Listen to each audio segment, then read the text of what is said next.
Cordial saludo, les habla Lina Pulido, integrante de la Fundación Biblioteca Franz Kafka.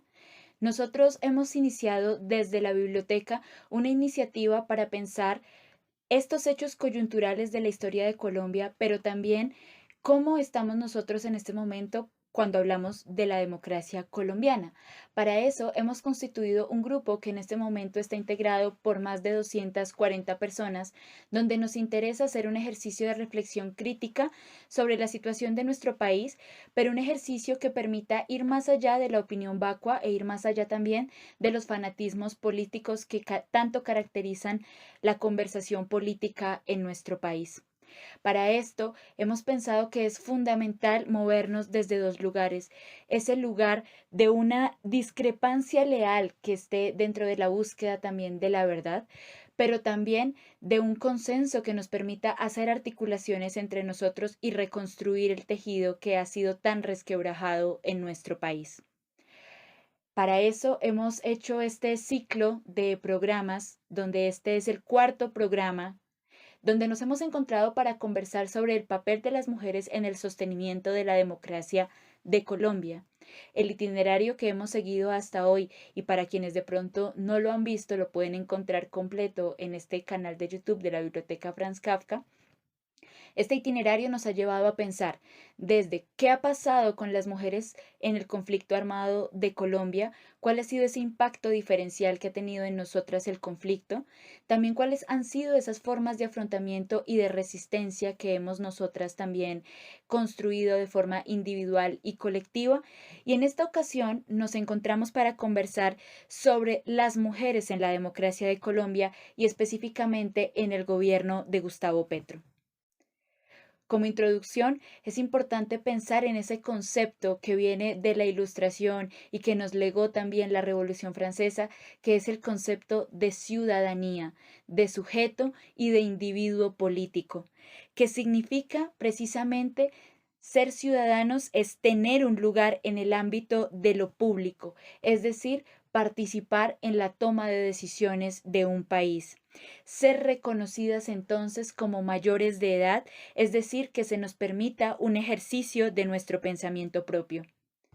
La pregunta entonces, que será transversal a este comentario que hemos planeado para este programa, tiene que ver con si las mujeres colombianas hemos podido ejercer efectivamente nuestra ciudadanía, si podemos hablar realmente de un país que se ha además ufanado de ser la democracia más antigua de América Latina, de ser un Estado de derecho, si realmente podemos hablar de eso cuando no necesariamente la mitad de la población del país, que somos las mujeres, gozamos de los derechos y de las garantías para ejercer nuestra ciudadanía. En este ciclo de programas hemos planteado dos fuentes de información principales. Primero, el informe de la Comisión de la Verdad y segundo, el Plan Nacional de Desarrollo del gobierno de Gustavo Petro. Creemos, es una convicción para nosotros, que es un deber de cualquier colombiano conocer ambos documentos. Uno, el primero, porque nos habla de nuestra historia, de lo que ha sido de nosotros, de las verdades que han podido salir a la luz a partir de la firma de los acuerdos de paz en La Habana con la guerrilla de las FARC, pero también que es fundamental conocer el Plan Nacional de Desarrollo, porque esa es la hoja de ruta del gobierno de Gustavo Petro y porque tanto para aquellos que queremos defender su programa de gobierno como para aquellos que se sitúan en la oposición, necesitamos saber qué dice para poder hacerle un seguimiento efectivo al programa. Entonces, en primer lugar, hablaremos de qué dice ese informe de la Comisión de la Verdad, específicamente en el tomo Mi cuerpo es mi verdad, sobre el lugar de las mujeres en la democracia. Y lo primero que hemos de encontrarnos allí es ese apartado doloroso sobre cómo las mujeres han sido expulsadas de la democracia, las mujeres que han querido ejercer cargos y lugares políticos en nuestro país, cómo han sido expulsadas y hablamos de expulsadas específicamente con ese término, porque ellas han sido excluidas de un lugar donde deberían estar y que también les pertenece, y porque además este informe las reconoce como sujetos políticos que han sido desterrados de ese espacio simbólico. Este apartado comienza hablando del sufragio femenino en nuestro país, que se aprobó en 1954, pero que se ejerció por primera vez en 1957, pero que desde ese año, en estos aproximadamente 65 años después, sigue siendo un derecho que se ejerce de forma limitada y que aún así pues debemos seguirlo considerando como uno de esos logros del movimiento de mujeres y de las feministas de este país. El sufragio femenino ha sido fundamental en la lucha a lo largo del planeta y de todas las épocas, porque es aquello que nos dice que somos parte de la sociedad y que además somos mayores de edad para ejercer ese derecho. Desde ese tiempo, desde ese 1954 que se aprobó el sufragio femenino, la participación de las mujeres en la arena política electoral ha sido fluctuante y ha sido minoritaria. Y en eso también tenemos que reconocer que tiene un papel muy importante el conflicto armado que hemos vivido en nuestro país, porque nos habla también de una violencia particular en los territorios y de también de acciones y de omisiones que ha ejercido el Estado frente a esa garantía de derechos, que afectaron la participación de las mujeres y además que agravaron la participación política y que todo eso perjudica inevitablemente hablar de democracia en nuestro país. Esas historias, esa memoria, ese reconocimiento de quienes desempeñaron cargos, que fueron candidatos en medio del conflicto armado, que a muchas de ellas les costó la vida, siguen siendo además exiliadas o expulsadas o que tuvieron que renunciar a su participación política para poder proteger a sus familias. Hablar de todo eso es necesario para poder comprender cuáles fueron los alcances políticos del conflicto. Pero además de otra realidad política que es muy conocida en nuestro país, que tiene que ver con el clientelismo y de cómo ese clientelismo pues estableció una serie de instituciones informales a lo largo y ancho del país que fueron muy reacios a permitir la participación de las mujeres en política y donde se insistió mucho en la idea de que no era posible, que no era aceptable tener mujeres en el poder. Esa época, esa década de los 90, que fue una época caracterizada por la exacerbación del conflicto armado, implicó también esa disputa del poder político en los territorios y un aumento de la violencia. Aquí hay un punto que es fundamental en ese informe de la Comisión de la Verdad y que tiene que ver con esas victimizaciones que sufrieron las mujeres que fueron elegidas para cargos de elección popular, pero también de las mujeres que eran funcionarias de los gobiernos en ese entonces. Y hace un especial énfasis el informe de la Comisión de la Verdad en dos cosas. De un lado, en los asesinatos y de otro lado, en los secuestros por razones políticas. En cuanto a los asesinatos, encontramos informes muy importantes, los datos que aportan el Observatorio de Memoria y Conflicto y el Centro Nacional de Memoria Histórica, que registran que entre 1958 y el 2021 hubo 2.723 personas asesinadas por causas políticas, de las cuales 215 eran mujeres. Es evidente que si nosotros comparamos con el número de hombres, podríamos decir pues que el número de mujeres es realmente más bajo. Sin embargo, eso también tiene que ver con el lugar que podía ocuparse en la participación política. Eran muy pocas las que podían aspirar a ser funcionarias y eran muy pocas también quienes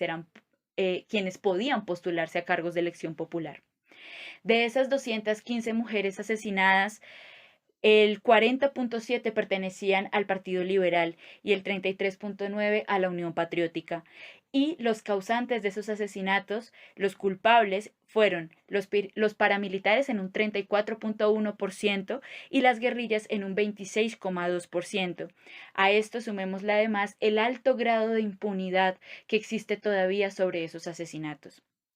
Ahora hablemos de los secuestros. Este dato sobre los secuestros está también a cargo del Centro Nacional de Memoria Histórica y nos habla de 1.237 personas secuestradas, también entre 1958 y 2021, de las cuales 159 eran mujeres y donde los principales responsables fueron la guerrilla de las FARC. Además, 4 mujeres murieron durante ese cautiverio. ambas cosas, los asesinatos, los secuestros, pero también las mujeres que fueron exiliadas o que tuvieron que resguardar a sus familias y renunciar a su participación política, todo eso nos habla de una afectación a la democracia y a la gobernabilidad de nuestro país. También nos presenta este informe de la Comisión de la Verdad 175 violaciones a los derechos humanos de las mujeres que ocupaban algún cargo político, que eran funcionarias, que habla de amenazas, desplazamientos, homicidios, exilio.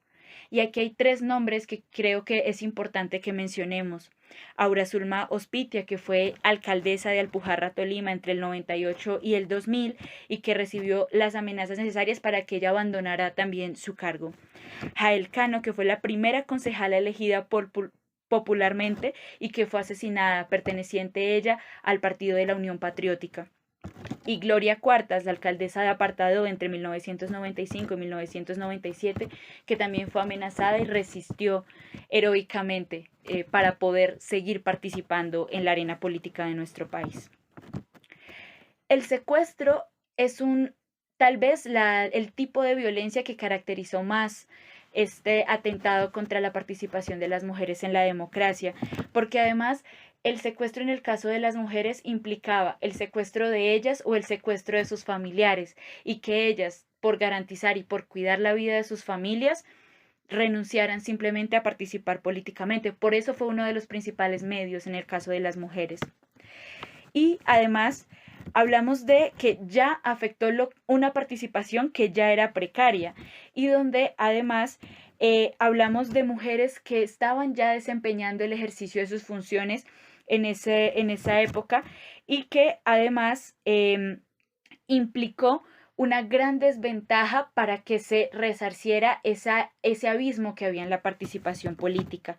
En esto es importante aclarar que esta no es simplemente una condición de Colombia, que de hecho se refiere a algo que es característico de la política en América Latina,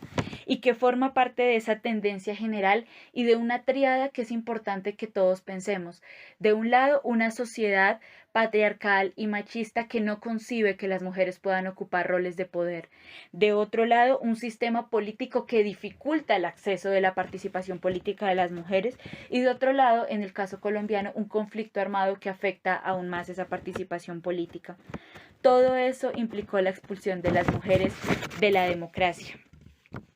Pero en este caso también tenemos que decir que fue un atentado sobre todo para las mujeres que pertenecían a partidos políticos de izquierda, y específicamente tenemos que hablar del genocidio de la Unión Patriótica, que implicó entonces una violencia simbólica, también una violencia material por parte de los integrantes de la fuerza pública de este país. En muchos testimonios recogidos en el informe de la Comisión de la Verdad, vemos cómo la propia policía o el propio ejército se negaban a seguir órdenes de las mujeres en los territorios, donde ellos, cuando ganaba una alcaldesa, cuando ganaba una concejala, se rehusaban simplemente a obedecer, se rehusaban a someterse al poder de las mujeres simplemente por el hecho de ser mujeres. Eso habla de una violencia que es simbólica y que sigue considerando a las mujeres como menores de edad incapaces de ejercer cargos públicos,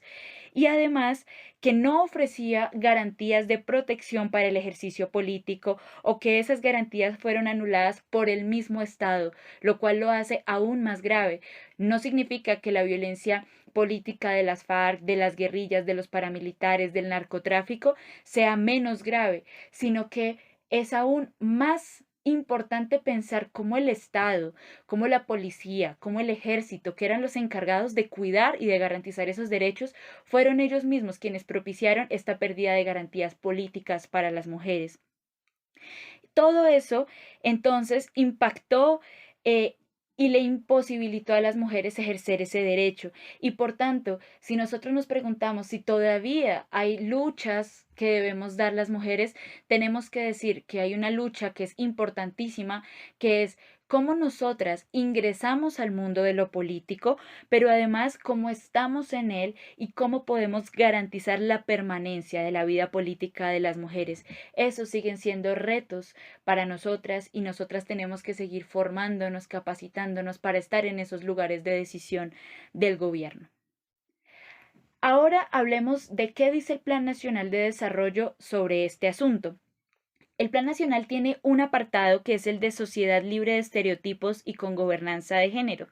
donde se contempla principalmente que se debe dar una transformación cultural en nuestro país, que es necesario que las artes, que los saberes, que las prácticas culturales, que los medios de comunicación trabajen todos juntos para crear otros referentes sobre las mujeres que permitan transitar a una sociedad que sea más igualitaria. Es decir, en este apartado del Plan Nacional de Desarrollo no se habla únicamente de lo que desde el Estado se puede hacer, sino de cómo se generan herramientas para que desde la misma sociedad se genere el cambio de mentalidad necesario para que realmente las mujeres puedan entrar en la arena política. También el Plan Nacional de Desarrollo habla de un enfoque de género en la institucionalidad, de que debe tenerse en cuenta en la planeación y en la asignación de presupuestos, que se deben tomar en cuenta las variables de género en los sistemas de información y en los registros administrativos de las instituciones del gobierno, que se debe crear el Programa Nacional de Casas para la Autonomía de las Mujeres, que es un espacio que el gobierno ha propuesto para garantizar el acceso a programas, a proyectos, a servicios, acciones, a medidas de la política pública que estén dirigidos a garantizar la equidad de género.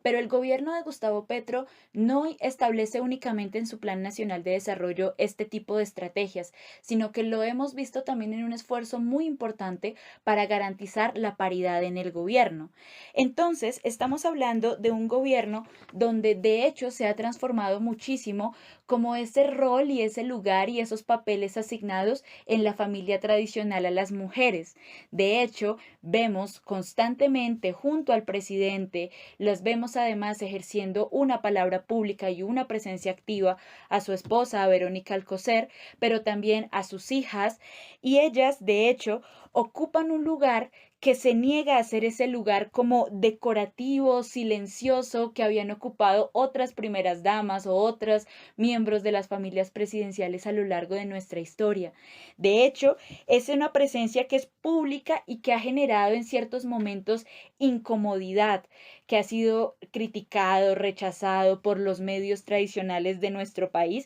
Y la pregunta es, ¿por qué está siendo tan incómodo? A lo mejor los colombianos no estamos acostumbrados a ver familias donde las mujeres ejercen un rol activo y una presencia activa. Y por supuesto que estar en la palabra y en la presencia pública significa exponerse y significa también que nosotras nos rehusamos a ese lugarcito de atrás, de las sombras.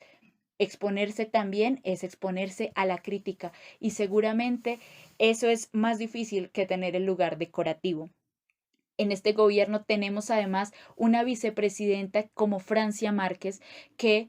y en esto yo me sostengo en términos personales, que representa lo que somos las mujeres colombianas además. Yo personalmente no me había sentido identificada con la vicepresidenta que fue Marta Lucía Ramírez, pero Francia Márquez es otro tipo de mujer que no solamente representa a las mujeres, sino además a las mujeres afrodescendientes que no han nacido en un lugar de privilegio ni que descienden de las familias tradicionales que han ocupado y que han gobernado este país a lo largo de la historia, pero además que representa eso que ha sido llamado como la Colombia profunda, que no es otra cosa que la Colombia que ha querido ignorarse y que además se ha presentado como una Colombia de las minorías, cuando en realidad constituye la mayoría de lo que es este país. Todo eso es Francia Márquez, es las mujeres, pero es también los afros, pero es también ese lugar de la sociedad que hemos querido ignorar a lo largo de nuestra historia. Tenemos también un presidente que tiene ministras en su gabinete tan importantes como la ministra de Agricultura y Desarrollo Rural, que es Jennifer Mojica Flores, la ministra del Trabajo, Gloria Inés Ramírez, la ministra de Educación, Aurora Vergara Figueroa, la ministra de Ambiente y Desarrollo Sostenible, Susana Mohamed, la ministra de Vivienda, Ciudad y Territorio, Marta Catalina Velasco, la ministra de Ciencia, Tecnología e Innovación, Yesenia Olaya, la ministra del Deporte, Astrid Viviana Rodríguez, y la ministra de Igualdad y de Equidad, que es también nuestra vicepresidenta, Francia Márquez. tenemos exministras fundamentales que de hecho se han retirado del gabinete precisamente para permitir y para facilitar que las reformas que propone el gobierno de Gustavo Petro puedan hacerse realidad, pero que no han desaparecido de la arena política, que de hecho siguen poniendo su palabra y que siguen siendo escuchadas y que su voz necesita seguir estando allí porque es una voz completamente capacitada, preparada en temas fundamentales. Hablo de la ministra, de la ex ministra de Cultura, Patricia Ariza, y de la ex ministra de Salud, Carolina Corcho, y de congresistas tan importantes y que han impulsado proyectos de ley tan fundamentales como María José Pizarro, que de hecho en mayo de este año radicó junto con otras congresistas un proyecto de ley que busca precisamente garantizar que las mujeres puedan tener un ejercicio político libre de violencias de género. Miremos entonces cómo le hacemos seguimiento a este programa, a este gobierno, a este gabinete, cómo nosotros también somos garantes y no podemos permitir simplemente que otros tomen decisiones por nosotros. Ese es el ejercicio que queremos proponer desde la Fundación Biblioteca Franz Kafka y en particular desde uno de sus proyectos que es el de la BFK en defensa de la democracia, del gobierno de Gustavo Petro y de su programa de gobierno. Les agradecemos que nos hayan acompañado en esta emisión, en las anteriores, y esperamos que continúen acompañándonos en los nuevos ciclos que pensaremos para continuar este trabajo de reflexión sobre la política y la democracia colombiana. Muchas gracias.